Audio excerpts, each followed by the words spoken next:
पर जितने लोग आस्था चैनल पर कथा सुन रहे हैं और जितने लोग इस फेसबुक पर कथा सुन रहे हैं और जितने छिंदवाड़ा की पवित्र भूमि पर कथा सुन रहे हैं, हम इनसे पूछना चाहते हैं,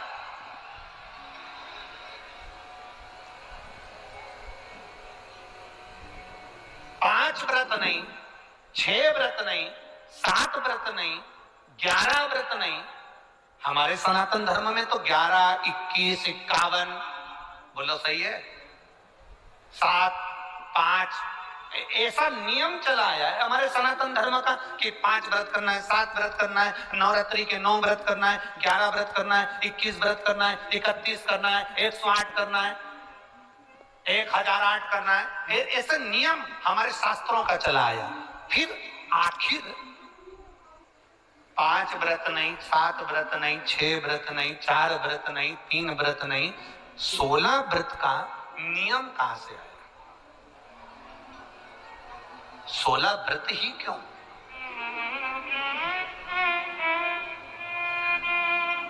पंद्रह नहीं, 14 नहीं, 13 नहीं, 12 नहीं, 11 नहीं, कितने?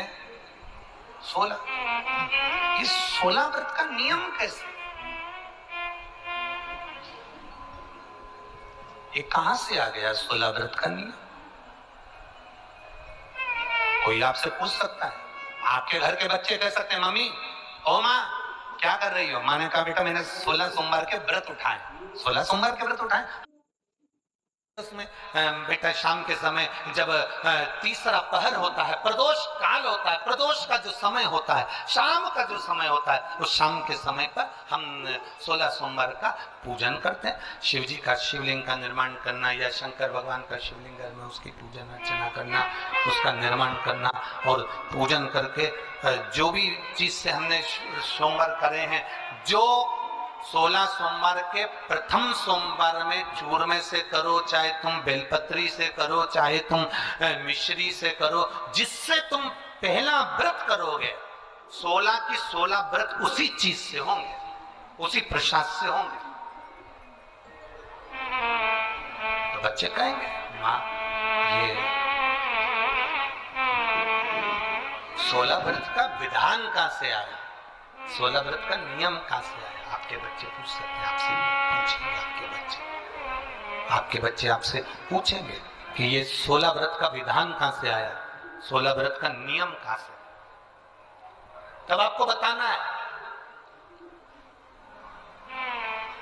अवंतिकापुरी उज्जैनी में एक कन्या रहती थी जिसका नाम सुगंधा था। बड़े ध्यान से सुनना, 16 सोमवार के व्रत तो आपने बहुत करे हैं, पर 16 सोमवार में 16 सोमवार का नियम कहां से आया? 15 नहीं, 14 नहीं, 5 नहीं, 6 नहीं, 7 नहीं, 21 नहीं, 20 नहीं, 16 का नियम कहां से आया? वो 16 के नियम को जाना। और यहीं से 16 सोमवार व्रत की प्रारंभता है, इस कथा की प्रारंभता। और जिन जिन को स्मरण में ना हो, मेरी माताओं से निवेदन है, जिनको नहीं मालूम है कि 16 सोमवार के 16 व्रत का विधान कहां से आया, उनको आप सुना सकते हो, आप उनको बता सकते हो। अवंतिकापुरी में एक सुगंधा नाम की एक बड़ी सुंदर कन्या रहती थी, बड़ी सुंदर थी। उसमें उसके चेहरे पर बड़ा आकर्षण था, उसके चेहरे पर बड़ी चमक थी, उसके चेहरे पर बड़ी रौनकता थी, बड़ी रौनक।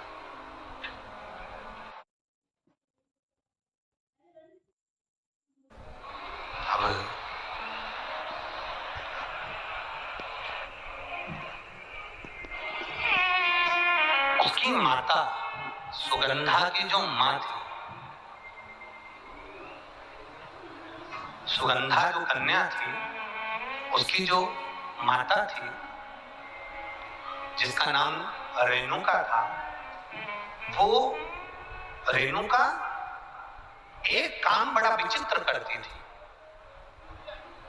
किसी भी देवालय में जाती थी, किसी तीर्थ में जाती थी, किसी मंदिर में जाती थी, किसी शिवालय में जाती थी, किसी तीर्थ स्थान पर जाती थी, पुष्प साथ में ले जाए ना ले जाए, प्रसाद साथ में ले जाए ना ले जाए, सोना चांदी दान करने के लिए ले जाए ना ले जाए, पैसा ढेला कहीं चढ़ाने ले जाए ना ले जाए, वो एक इत्र की शीशी में रुई को भिगोकर एक डब्बी में भरकर लेकर जाती थी। और उसका नियम था वो रेणुका का कि वो रुई, वो कपास, वो जो इत्र लगा हुआ जो पदार्थ, जो इत्र लगी हुई जो रुई है, उस रुई को, उस कपास को भगवान के दरवाजे पर, चौखट पर उसको लगा कर आती थी। ये रेणुका का नियम था,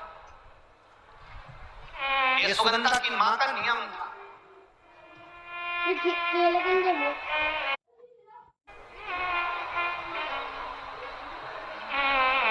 एक नियम हमारी जिंदगी में हम जो लेते हैं, वो नियम हमारे लिए सिद्धता देता है।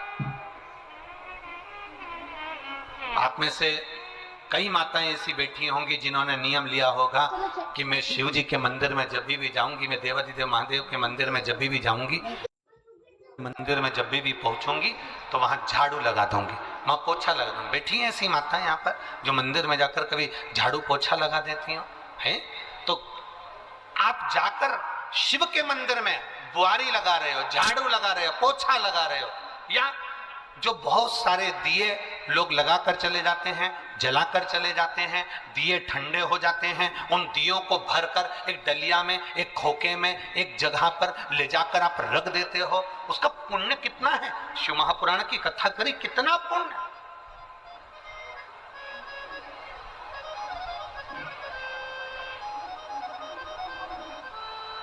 गुरु नानक देव जी ने तो अपने शिष्य वाले से कहा था,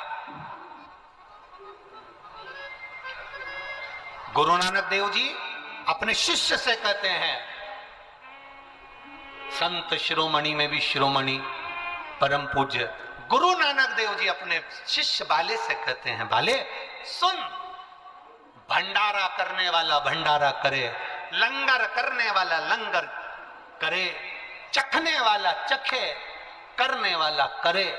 अगर भूलवश भी बाले, अगर कोई भूलवश भी उस लंगर के स्थान पर से मात्र एक गीला कपड़ा कर कर, एक पोछा कर कर, एक बुआरी सवारनी कर कर अगर निकल भी जाता है तो वो अपनी जिंदगी के कई दुखों को समाप्त कर जाता है। गुरु नानक देव जी कह रहे हैं बाले से।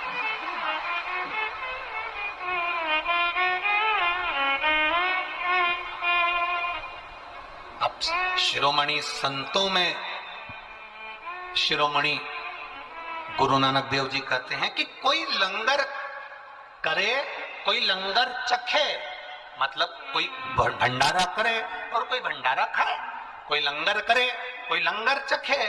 अगर वो चखने वाला भी उठकर चले गया और वहां पर से आप अगर निकल कर जा रहे हो और आपने अगर मात्र वहां सवारनी से आपने मात्र वो झाड़ू भी लगा दी, पोछा भी लगा दिया, उसको कहीं ना कहीं किसी न किसी रूप में आपने सेवा कर दी, तो सेवा का फल क्या है? तो गुरु नानक देव जी कहते हैं उसका फल ये है कि आपकी जिंदगी में जितने जितने दुख, जितनी जितनी तकलीफें आपकी जिंदगी में, जितना जितना कष्ट आपके जीवन में, जितना जितना रोग, जितनी जितनी तकलीफें आपके जीवन में आ रही होती हैं, वो सारी की सारी तकलीफें अपने आप समाप्त होती चली जाती है, अपने आप समाप्त।